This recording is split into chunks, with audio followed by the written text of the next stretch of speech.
Lisa was there cleaning all the house with Sam for the next day. Wasn't it the day before, I don't think. What? I don't think it was the night before. Well, it wasn't it? No, because I think you had your staff night the night before. That's right, it did on the Friday. It must have been the Thursday or the Wednesday, yeah. It mustn't have been the Friday night. It must have been the Wednesday, the Thursday before the wedding, yeah. So what were the first words that were spoken between the two of them? Oh, that I can't remember. I know she'd probably tell you.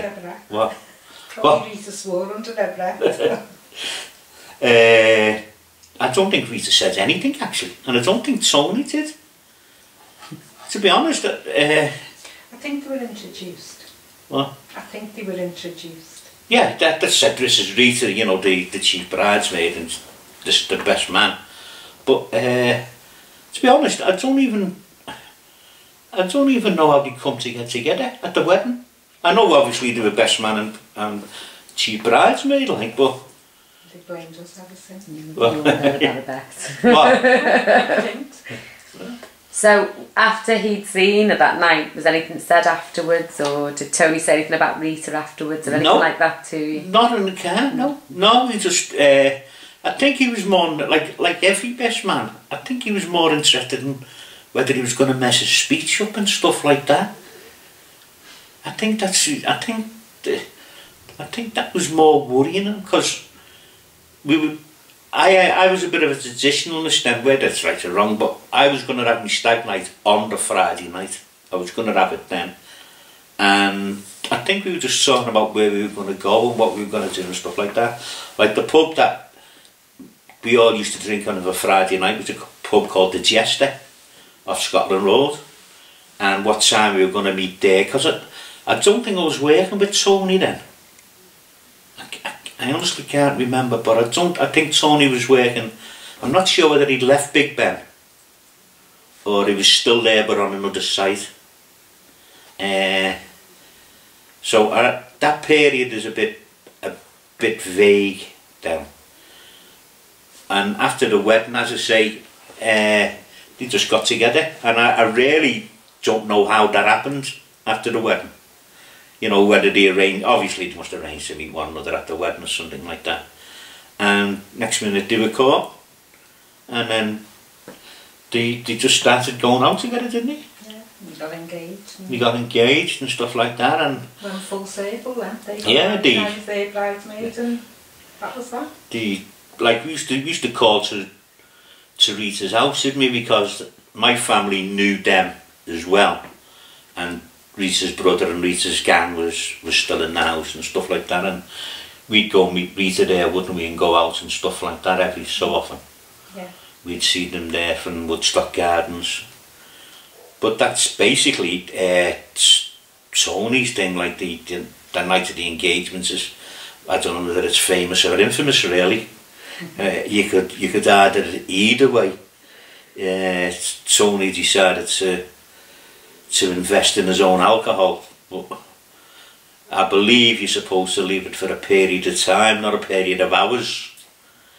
And we knew there was something wrong when you could hear corks popping in the airing cupboard. And when we brought it out, like, when you say it was cloudy, it was more like you couldn't see through the bloody stuff, but we'd had a couple of drinks before it, so you thought that'll do for us, like. But there was some sad people at the end of the night. I must admit, my stomach wasn't the best for a few days after it. I remember opening the door. Sorry, somebody opening the door as I was going out, and they literally just fell flat on their face. They just, when the air hit them, it was unbelievable. There was loads of people there, wasn't it? It was like they're only small flats, very small flats. Yeah, it was literally standing room only in the house. It really was. Or fallen room. Or fallen room only, yeah, very much so. And Tony had always come up with this idea. It was Del Boy days of making money. I'm gonna make money. I'm gonna do this. And one of his greatest inventions, I thought, was he come up to me one day on site. He said, "I've got this great idea. I've bought moulds of gnomes. And all you've got to do, John, is mix the concrete, pour it in, and paint them. And I thought, this man lives in a flat on the 14th floor. Where's he going to make concrete and pour it into gnomes? And I think about 2 weeks later, he come in with a couple of samples. Charles Lawton was the Humpty-Back of Notre Dame. He invented Humpty-Back gnomes. They had a hump on the back of them. And people were just looking at them and going, no thank you, no thank you. I've never seen anything so ugly in my life. And that was one of some, I don't know whether he still got them, by the way, because they might come back one day, Humpty-Back gnomes, I don't know. But that was one of his inventions. There was just, I remember him. Have you got any more questions? Oh. No, you're answering them as you're going along. They're all getting answered. That's great. Saves me then.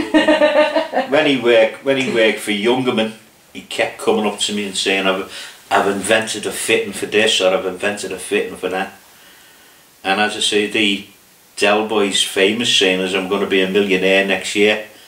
That was Tony must have sent that saying to him, because he was saying that 40 years ago, Tony, I'm going to be a millionaire next year. And he always wanted to better himself, Tony. That was one thing I loved about the man. He wasn't I'm not saying he wasn't happy with his situation, but he wanted to test himself a bit more. He always wanted to test himself to get better and better. I didn't, I just wanted to be where I was. But Tony, give him his due, and he's got better and better as he's gone on. And he still looks magnum off television, doesn't he? Every so often with his moustache. Yeah. Hey, he still looks like, I'm not sure he looks like the two dogs or the detective, but he was once called a porn star once. He looks like a porn star once, but that's any good. I don't know whether that's good for him or bad for him, I don't know.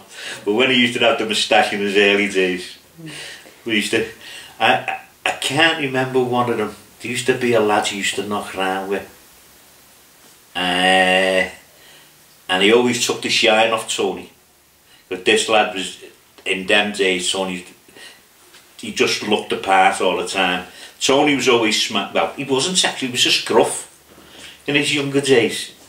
You know, his jeans used to always be below his shoes and stuff like that. And he always used to look a scruff. We all did in the youth. But he was exceptional scruff, really. He was.